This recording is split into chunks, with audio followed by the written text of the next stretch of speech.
So, good morning, everybody, and welcome to the second in a three-part series that we are running on how to do more with your marketing budget. Today, we're focusing on content and really sort of looking at how we can create content, a strategy that converts to hopefully business. Interestingly, we run a poll just as we were waiting for the webinar to start, and of all of our attendees that are with us this morning, and we have quite a few, um, around 60% are currently utilising some form of content strategy, which is good to hear. So hopefully today we've got a lot to pack in the next half an hour. Content is obviously such a broad topic.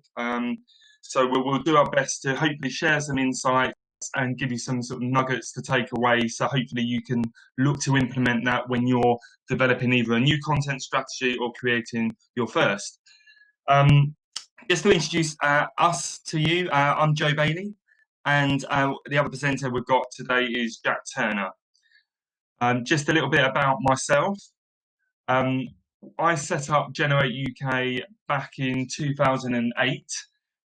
If you recall, at the time, there was a financial crisis at that time, and obviously we're heading into probably the worst we've ever seen. So, without sounding too down, we've got to find ways to really look at our strategy and get the most from it. So, hopefully, today will help. Because we started in that time, understanding the importance of making sure that we generate a return from the investment, from any investment that is made from our clients is key to what we do. In my other life, I'm also the president of the West Berkshire Chamber of Commerce, part of the Thames Valley Chamber of Commerce, part of the British Chamber of Commerce. I basically work with companies to help facilitate growth, whether or not that's through marketing in my role at Generate UK or through networking and advising clients in my role as president of West Berkshire Chamber. As an agency and an agency leader, we are listed on the YHive top 100 for agencies. Within the business, we've got 25 marketing professionals, all proficient in various different aspects of marketing and development. We are a full service agency, so as I said, we do deliver various services from design, development, to delivering marketing strategies, to maintaining and supporting those strategies. We've been an accredited Google partner since 2009. As mentioned, we're on the YHive top 100 in actually the 25th position. And we are the only agency in the UK to have our customer service accreditation, which is really key to us because we do feel that delivering and being able to deliver for clients should be at the heart of any agency. And as part of that, the customer service obviously is critical. We work with lots of different customers, so we do have exposure in working in different content strategies in different sectors. So I hope, again, from today, we'll be able to share some of those insights. I'll just pass you over to Jack to introduce himself. Thanks, Joe, and welcome everyone, and thank you for joining us today. So I am a search specialist at Generate UK, which means that I largely focus marketing activities around search engine marketing, so SEO, PPC. As part of that work, I've become Google Ads accredited, and I've also got a certification from the Chartered Institute of Marketing, so well-run experience in both the offline and online marketing areas. And as well that work, we focus a lot on implementing content strategies, both from a B2B and from a B2C perspective. So we understand the challenges that both arenas are facing right now and actually how to implement the content that's going to convert and get more customers for you. As part of our work at Generate UK, we were luckily shortlisted in 2019 at the UK Search Awards for Best Use of Search in the Third Sector, which was for a content and advertising campaign for PACT, who are an adoption charity in Reading, helping them to get more adopters and helping to increase the funding they receive. So I'll pass you back over to Joe to talk through the agenda. Thanks, Jack. So the agenda today is we're going to look at how to understand your audience's needs, because ultimately if you don't understand your audience, then you can't deliver the content that is going to engage.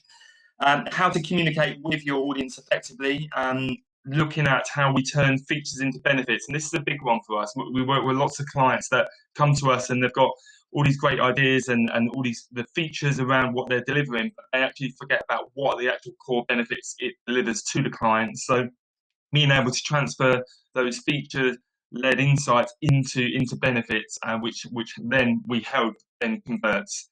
So, and then lastly, we're going to just look at how we actually create a content strategy that converts around all aspects.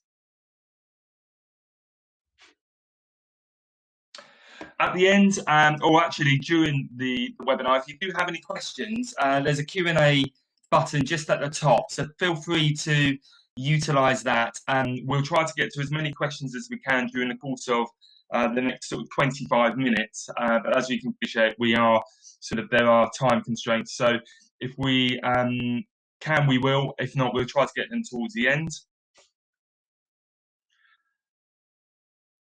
One of the reasons we are delivering this as well is because we find that people really, from the analytics that we see on a regular basis, and obviously from the sources of information that we acquire, we find that people rarely read web pages. And if people generally scan the web page, and probably, well, as we can see here, 16% actually only read a web page from word by word. So what this actually means is it highlights the importance of creating engaging content that people are going to want to read.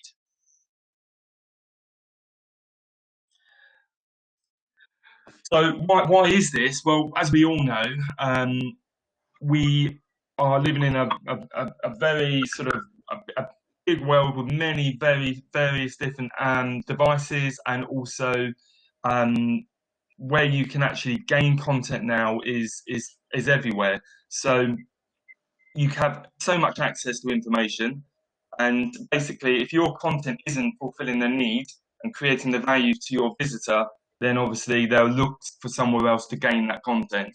So platforms and channels ultimately is why a decent content strategy is required.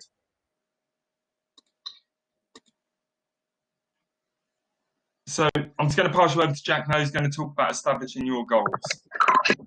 Thanks, Joe. So the first thing we always look to ask a business when creating a content strategy is actually, what is it you're looking to achieve? So that can be very different for every business industry. So recommending a one-size-fits-all content strategy isn't going to work.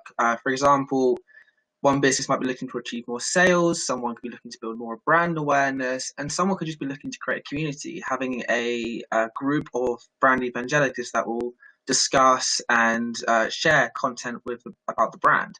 So it's really important before you do any research, any content writing, it's just to understand actually, what is the goal of my content? What do I want to achieve? And then once you've answered that question and you understand actually what the objective of your campaigns are going to be, you can start to then look at the next stage, which is probably one of the most important in the entire stage, which is understanding your audience's needs. So to create content that engages with your target audience and fulfills the values and the needs they have, then you need to actually look at what their problems, their desires, and their challenges are.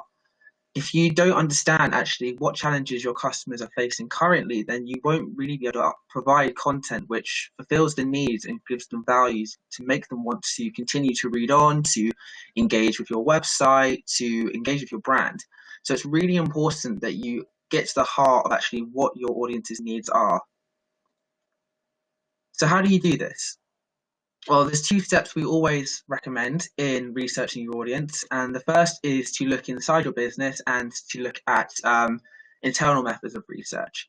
So we hope that you're currently doing this as a business anyway, but looking towards actually Google Analytics to understand your existing web behavior, where your customers are currently going on the website, where they're not, and then combining this with some outbound surveying. So simply asking your customers what it is that they're facing on a day-to-day basis. Where can you help them? Are there any avenues that you're not currently exploring, but actually you could be a really big player in? So just asking your customers simple questions such as, how can we help you, really get to the heart of your content strategy to see, okay, this is where we can focus our efforts to help drive more value. And secondly, we want to look externally because our customers might not have all the answers.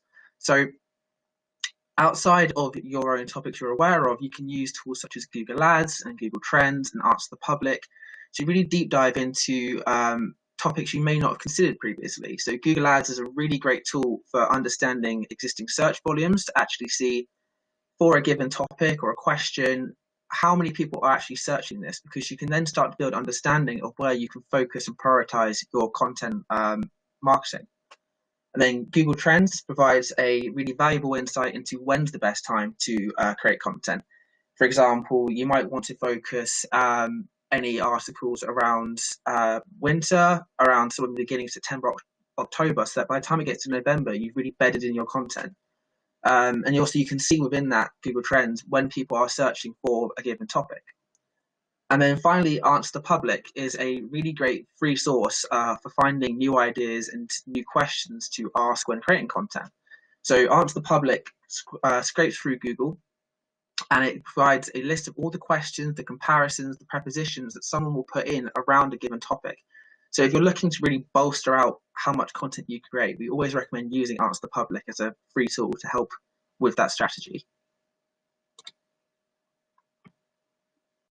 So once you've understood your audience, the next step is actually trying to work out how to speak their language. So a common issue we find with businesses is that they create really great content which looks amazing, but actually it doesn't fulfill a need or value with the customer because it just doesn't communicate to them. So it's really important that part of your research, looking at potential topic ideas, needs and problems within your industry, actually how do your customers speak online? Because you might find that actually you're creating great content, but you're just not engaging with them on a one-to-one basis because they're just not looking to have that conversation in a particular space or in a particular way. So really take the time to also just look in tools such as Twitter or Facebook or Reddit or maybe some forums, just to see how your customers and your audience is just talking. It shouldn't take too long, but it's a really important step in making sure you have an effective communications and content strategy. So before we begin further, the next step we want to go through is just talking about some best practices when it comes to writing for the web. So these are quite universal and will help both B2C and B2B businesses. So the first one is to create a bulleted list. So a bulleted list is fantastic for web content because it really gets to the heart of actually what the key points are in your article. And as we know, that only 16% of people will read word for word. So a bulleted list helps scanners just to see quickly all of the main content points you're trying to make. Don't make your content entirely bulleted, but please use them a lot because it really does help people just to engage and digest the content you are sharing. Also put important information near the beginning of sentences and paragraphs. So with over 70% of people scanning a web page, they're probably going to be seeing the top lines first and probably not reading much else. So whatever key point you're trying to make, put it as far up into the paragraph as you can because it will really help just to gain that little bit of attention and maybe inspire someone who is scanning to just read on a little bit more. Always highlight key points in bold. It's something that is a bit of a taboo sometimes within web marketing, but actually it does really help just to make a point stand out. So we always recommend, whether that's in a business page, in a blog, maybe even in a white paper or guide, just use bold to your advantage and make sure the key points you're trying to share stand out within the copy. Also use plenty of descriptive subheadings. So a great example of this within today's media is with newspapers and other news sites who will have a long headline, but then they'll bolster that with a long descriptive subheading. So beyond the main heading of describing the article, they will also use a subheading to give more context into the who, the what, the where, the why. What this does is it gives a very short description to the reader of what they can expect within the content. So if it isn't right for them, they don't have to disengage with your brand and move away without being fulfilled. They can understand quickly if the content is going to be relevant to them. Also write in short paragraphs. So short paragraphs are mainly for mobile accessibility, but with the web now being consistent of about 60% or above mobile searches, it's really important that you are tailoring your content now for a mobile first approach. So try to keep your paragraphs to about 30 words maximum. Don't be afraid to use one sentence paragraphs. It's a different playing field to how it was 10 years ago.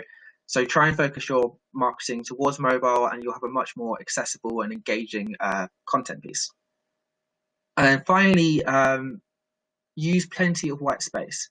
So white space in the web is your friend. It provides a really great source, an intrusive source for guiding a reader's attention through a piece of work.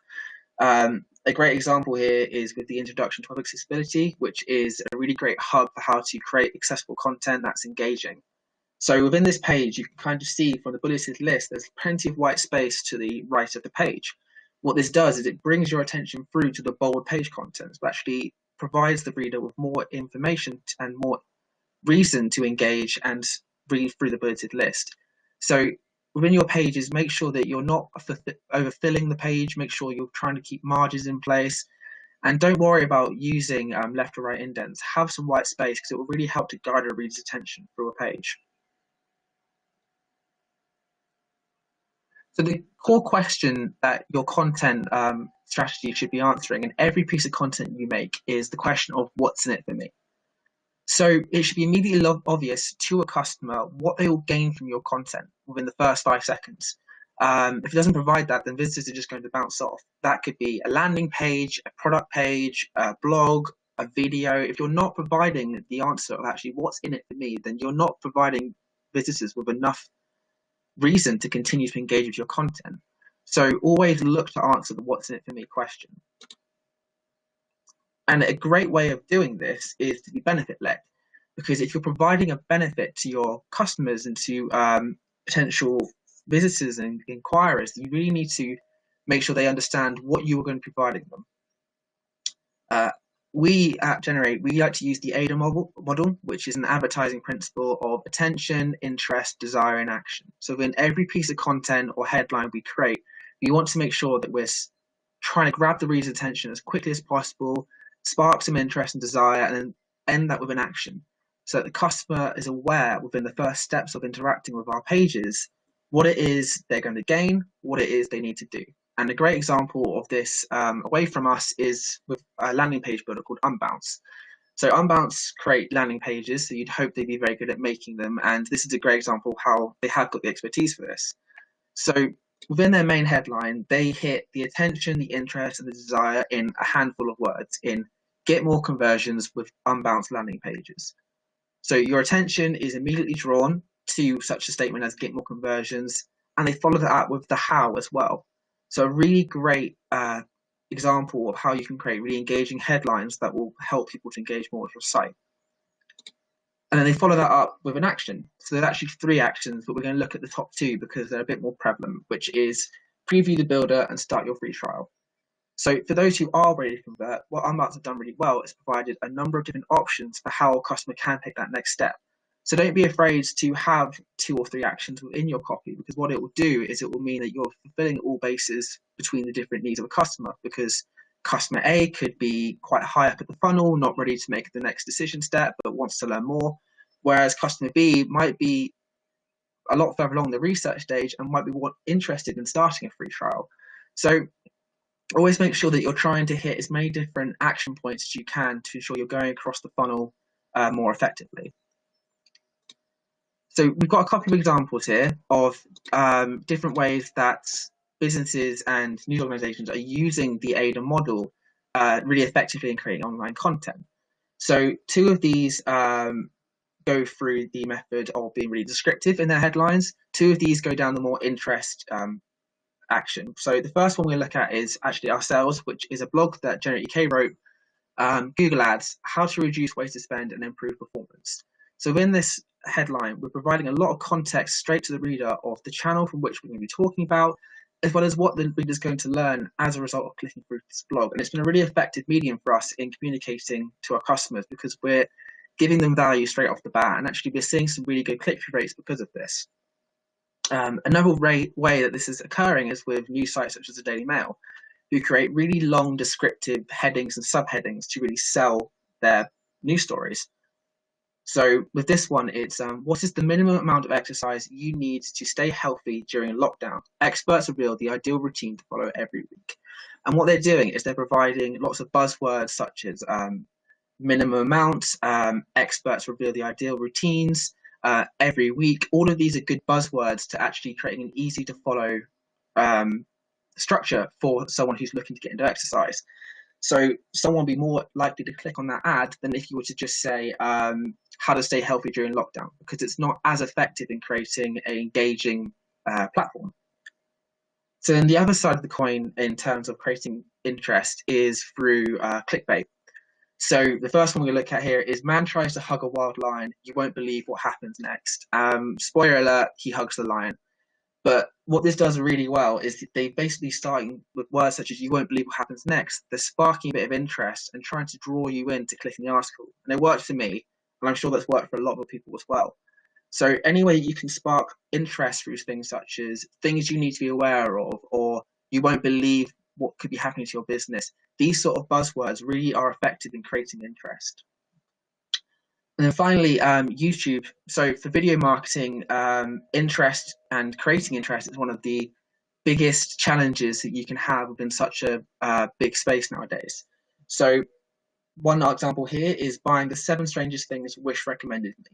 So through the image, combined with such a word such as strangest things Wish recommended me, we're finding actually a really engaging piece that we want to go and click through to. So could these be what he's got from the recommendations?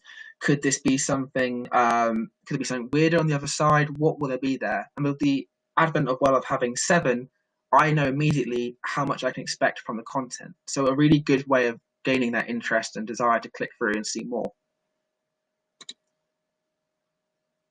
So how do you translate this into a business case? So as I previously mentioned, really important to focus all of your headlines into a benefit. Try and provide something that the customer will immediately gain from reading your product page or your service page. So an example of how Joint UK could potentially use a benefit-led approach would be things such as improve your web traffic, increase sales, build brand awareness, stand out online. All of these would be really great benefits for our customers, and they're actually looking to achieve the goals that they've set out for themselves. And then a really great example of this in a business sense is with Shopify. So Shopify have structured their web into 4 distinct categories of start, sell, market, and manage.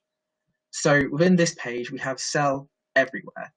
Now, what this page is providing customers is a understanding to them of how broad and how high capacity Shopify's platform is. But with sell everywhere, we've immediately already got that information.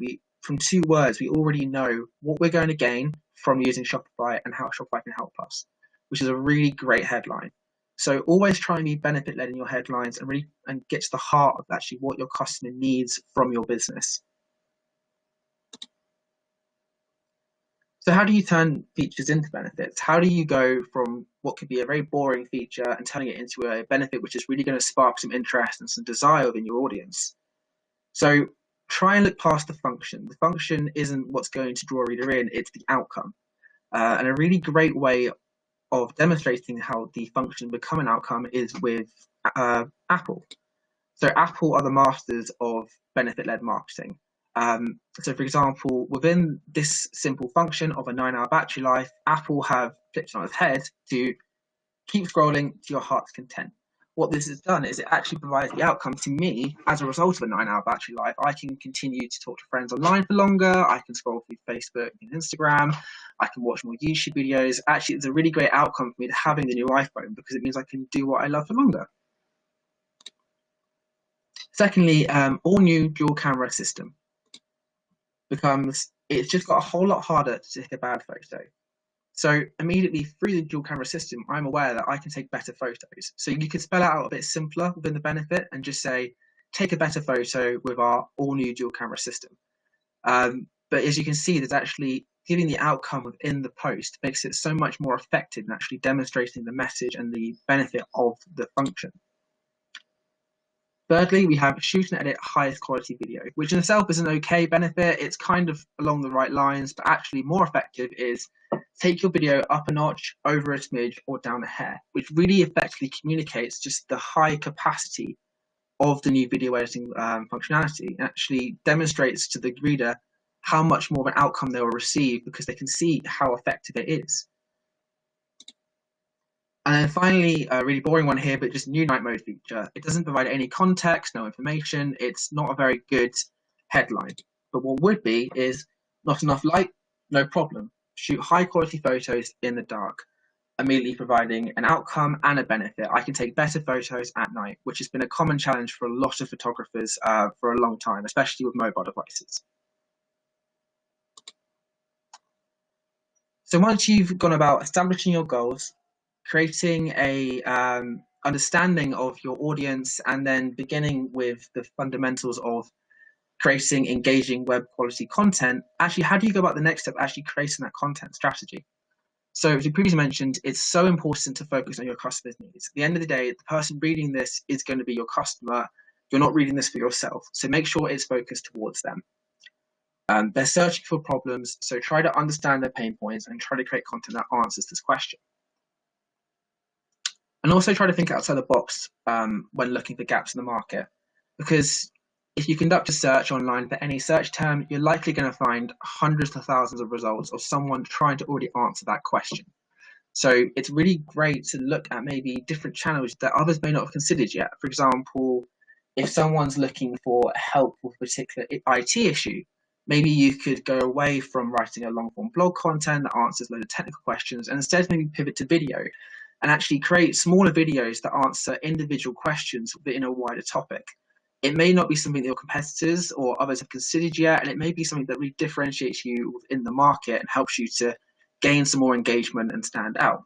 So some different content types you could test, blogs, which are common, so potentially not the most effective for everyone, but still a really great medium for communication, white papers, guides, video, webinars such as the one you're attending, and social media. So social media still is a really effective short form communication platform and can really help to differentiate yourself away from businesses, your competitors who haven't started to consider using social more effectively yet. It's also really important to evolve your content strategy. So don't believe that whatever you start with should be where you always continue with. There's some great examples out there of businesses and individuals who have always evolved their content strategy to ensure that they're always fulfilling the needs of their audience.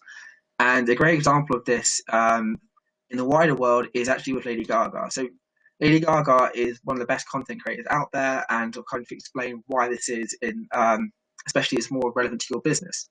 So when Lady Gaga started out, she was effectively just a dance singer. She had no real personality or persona. She was just starting out with songs like Just Dance. However, she understood very quickly that within the music scene, there was a lot of need for personalities and personas and icons. So she looked to where her audience particularly would want someone to go, and she started to create more garish costumes and started using this as an effective part of her performance. So from becoming a dance singer, she eventually became into more of an icon, which actually was really effective for her in garnering a evangelical support.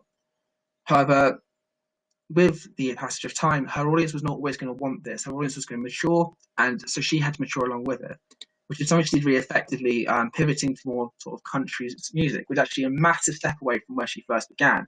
But what it shows for your business actually that where you start with your content is not always going to be where you should always go, because your audience is going to change. New technologies, new communication platforms are going to mean that your business has to adapt and evolve with your content strategy.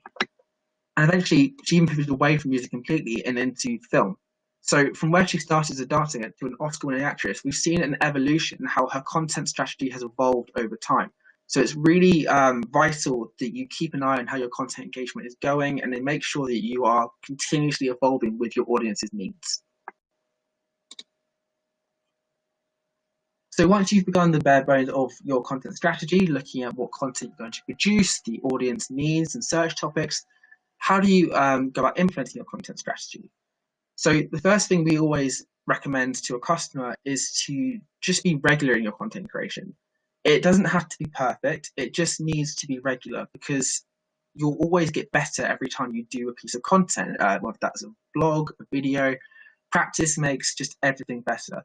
So try and at least stick to one new piece a week. It doesn't have to be 1,000 words in a blog. It doesn't have to be a 30-minute video. It just needs to be a piece of content that engages with your customers.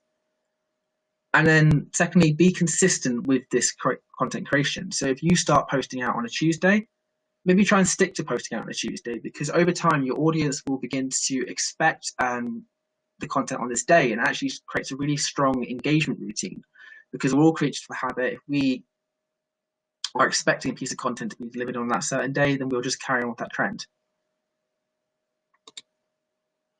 And then finally, don't worry about making a piece of content a masterpiece. We previously mentioned, for those who are just starting out, you're not going to be able to effectively create loads of high quality content really quickly. There's other pressures right now. So don't worry about making everything you make a masterpiece. Just focus on being consistent and regular in your content and ensure that it fulfills a need. Whether you're creating a blog, a social post, a white paper, just take the time to ensure that you're providing value to your customer. And if you do this, you will create a really effective content strategy. So for those that are interested, we're going to be providing a free content consultation to anyone attending who'd be interested in working with us. So we'd love, whether you're starting out or you're already in the process of implementing your content strategy, just have a conversation about maybe where we can help provide some insight, recommendations on how you can create more engaging content that will ultimately convert your customers. And finally, we're going to be hosting another webinar next month on the 17th of June around social media. So how businesses and brands are using social media has changed fundamentally from this stage 2 months ago. So to make sure you're sort of up on the latest trends and also how to be effective in the online space nowadays, please come along. We'd love you to be there. So that's on the 17th of June at 10 a.m. So I'm going to pass back over to Joe, who's going to take over some questions.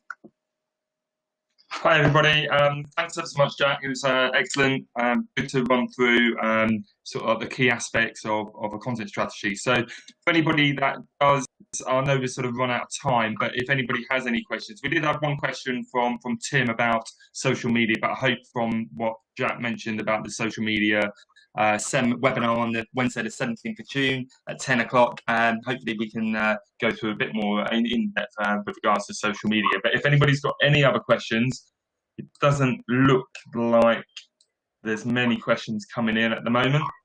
If anybody has any questions, please feel free to engage with us, and hopefully we can help. Other than that, I think we're all done for today. Hope that's everything that's okay for everybody. There's a rating that's just coming up on your screen, so it'd be great if you could rate the webinar. Stay safe, and yeah, we look forward to speaking with you soon. Thank you very much. Thanks, everyone.